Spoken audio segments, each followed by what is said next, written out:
The principal thing I am feeling right now in my writing, reading, thinking, artist life is excitement.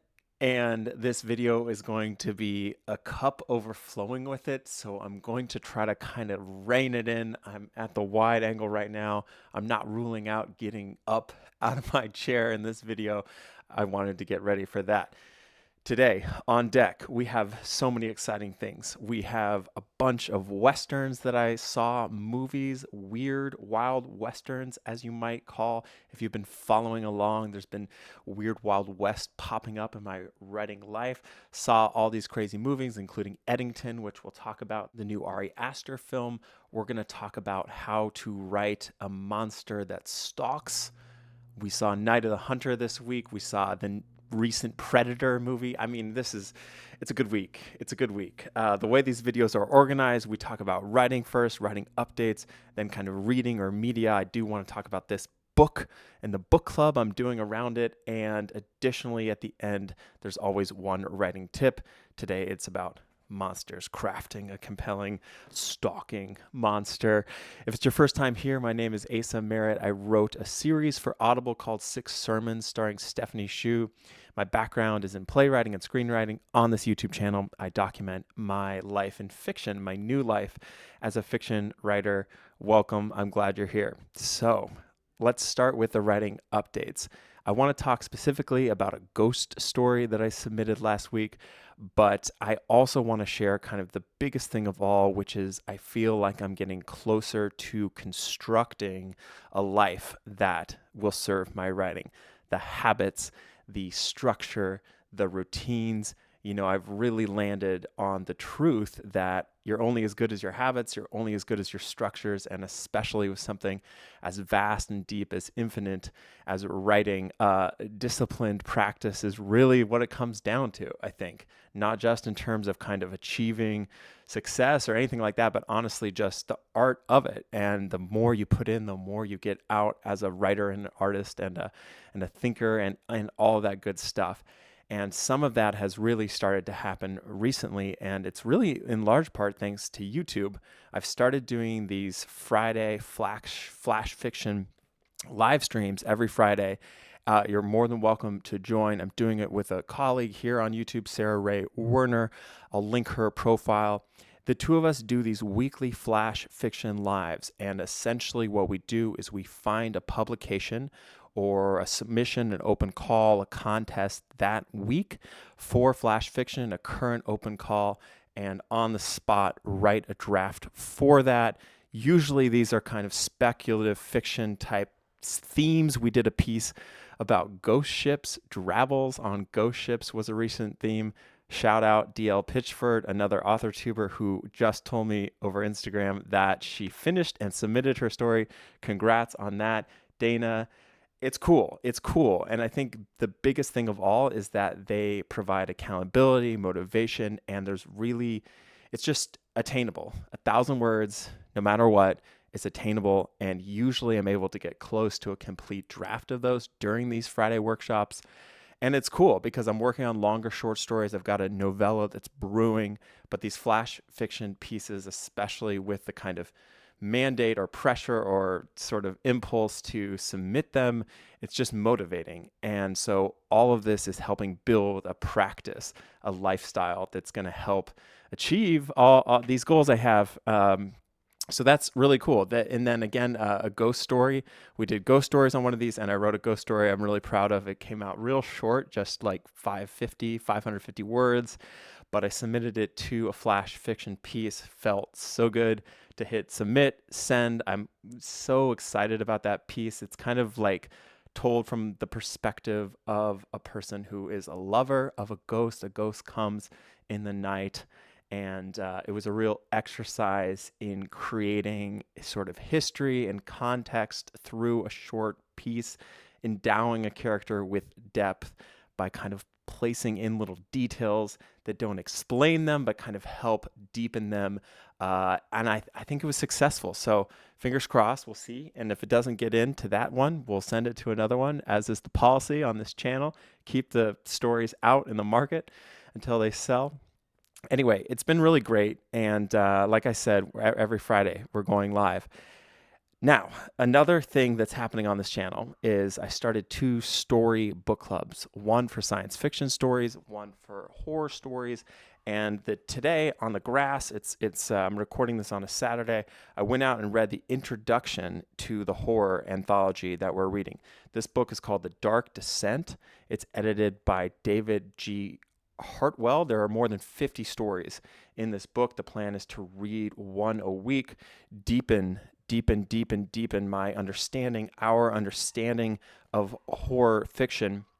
And, so far, the first story is called The Breach by Stephen King, or The Reach. I think it's The Breach. And so I haven't even gotten to that yet, but this introduction is just killer. And, this guy, the editor, not only did he write an introduction in general to this book, I'm going to read a little excerpt here. He also writes introductory essays to each story, contextualizing them in this evolution of horror fiction. I feel in such confident hands with this editor. His passion for horror, his erudition, his commitment to understanding this genre, how it works, analyzing. I really believe in augmenting active and broad reading with engaging with theory, social theory, lit theory, critical theory, all that good stuff, because I just think that when I'm reading that while reading, it's just like firing on all cylinders. And when things are really going great, all that's informing my writing unconsciously. The idea is to get past this, oh my God, what micro genre is this while writing, and get to this place where we're breaking genre conventions on the spot while writing. I mean, here, let me just find a quick hit from this book to give you a sense here. All right, so we choose horror as our term, both in accordance with the usage of the marketplace, horror as genre as a marketing tool, which can be limiting, but helps readers find writers. And because it points towards, this is the part I love, a transaction between the reader and the text that is the essence of the experience of reading horror fiction, and not anything contained within the text, such as a ghost, literal or implied. So this is on some the language, the diction, the words, the atmosphere, the kind of all the things that exist within really strong horror fiction, apart from the sort of explicitly horror or supernatural or kind of body, kind of the on the face stuff. Apart from that, extra, if you will, of that is this kind of deeper sense of unease that works its way into the prose itself. This is super inspiring stuff to me. Samantha Schweblin, as you know, if you've been on this channel, I'm her acolyte, is that right? Apostle, or spreading the gospel, whatever the word I'm looking for is. You know what I'm talking about. Of her work, she does this so well, where it's and I'm reading her in translation, which is I can't wait to sort of tackle this in Spanish. I live in Mexico City. My Spanish is there's really no excuse. It's good enough that I can be reading this in Spanish, and I just haven't. And anyway, her sentences contain this tension that gives us a sense of unease, and it's not like her stories are filled with werewolves or anything like that. Her sentences have teeth and fangs and force, if you will, the senses themselves. Anyway, I'm stoked on this anthology. The editor is clearly in command of this material. It covers a long stretch of time. It starts, we go all the way back to H.G. Wells, and I think this collection ends in the late 80s. So, it's definitely talking about foundation, but as a relatively new horror writer, I'm here for it. So if you're into this book club, Wednesday, we got a Discord going, live discussion of these stories week by week. That's what's going on with the books. Movies, horror movies. I really think that if you're a horror fiction writer, you've at least got to stay up with what's going on at some level with horror cinema. A24, etc. There's so much new work happening in horror cinema that's super exciting. Ari Aster, obviously, the director behind Hereditary, Midsommar, Beau is Not Afraid, and most recently Eddington is, obviously part of this vanguard of the sort of new wave of horror cinema. I saw Eddington, which I know like a lot of folks have strong opinions about. There's myriad video essays focused exclusively on this film on YouTube. My experience of this film was I enjoyed it. I recommend it. I think Ari Aster is like back in control. I thought Bo was not afraid. There was a little bit of lack of control in that film.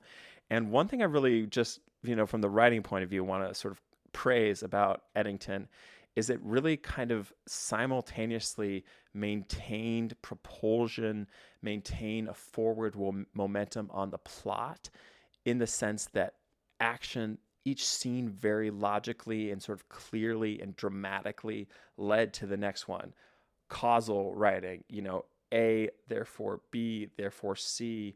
It really sort of propelled while simultaneously defying expectations about what kind of beats would follow. I didn't like align this screenplay with Save the Cat or something, and maybe it is more loyal than I think to something more conventional structure.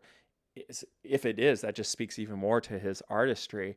But my experience of it and sort of like gut analysis of it is that it really defied those kind of conventional beats, yet maintained this kind of propulsive storytelling. So props, Mr. Astor, on that. Additionally, I just found myself going down this West rabbit hole, which I think was inspired by one of these recent live writings that we did about weird Wild West fiction. I always love it when I have the experience of kind of just like following my nose down in an aesthetic rabbit hole. That has happened with Weird Wild West. It led me to these other films, which, for each of these, I think some folks would sort of object to defining them as Westerns, but I think there's also plenty of us out there that would identify them as Westerns, and they were strange. And this is going to all loop back in terms of the writing tip today, in terms of like stalkers and monsters, because incidentally, these three films I'm about to talk about all had that, and kind of from that, I was able to distill a little bit of a more advanced understanding of how these monsters work. We'll get to that. The three films. So we saw the classic Night of the Hunter. This film was from 1955. Iconic, like horror type film, thriller written in the 50s, probably by a playwright, I'm guessing, which always, like, this is former playwright talking, so I mean this with the most sort of respect possible. There's a lot of like language that perhaps could be cut. We're telling a story with words, not images. There's this like thing that happens in cinema where we're going from like playwrights writing movies the way they wrote plays to like screenplays. Anyway, so this film is like, it feels old in a lot of ways, but I saw this at a movie theater. There's a reason why people are still watching this film, and I think it's because of the nature of evil of the monster in this particular piece. And this antagonist villain is a sort of traveling preacher, a faux preacher, mind you.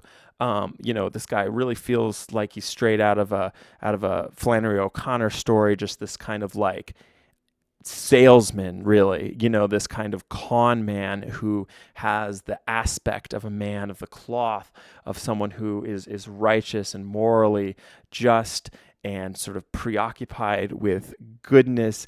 And I think that is the part of it that really felt like a Western to me, this kind of like preacher figure that was kind of larger than life. And anyway, this guy, it's a great movie. I'm going to talk about a little bit more about the crafting of that particular villain, but, wreck that one if you haven't seen it. Night of the Hunter. This is like iconic early thriller stuff, prototype. I'm sure this film inspired those that followed in this tradition. Westworld. Maybe you saw the TV show, the HBO series from a few years back. This was based on a movie written and directed by the typically novelist, Michael Crichton, the guy behind Sphere and Congo and any number of TV, or rather novel to movie adaptations. This was his movie. And this is a movie that I really recommend. This is strange. One thing it does from a writing perspective that I thought was particularly well done is the sort of second into third act sort of spiral that we often see in movies, this like typical post midpoint, things falling apart, things hurtling towards a climax was particularly well done in this movie. And unlike the TV show, which I only saw the first season, whatever pros and cons, one thing I thought the show did really well is sort of world building. There's so much texture to that piece.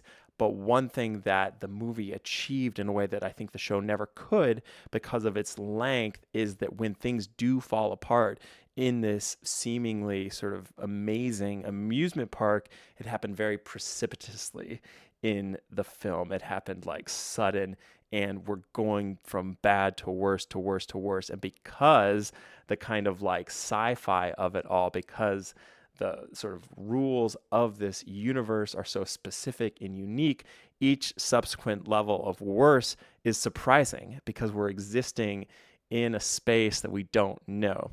So that was really great. Last but not least, I saw Prey, which is the most recent installation or film in the Predator franchise. I went into this movie because I had kind of like heard about it, percolated. I was like, whatever. It was on my kind of radar. I didn't even know it was part of the Predator franchise. I also really recommend this film. It felt for me what 28 years later could have been, which is like a true monster thriller, true to its roots.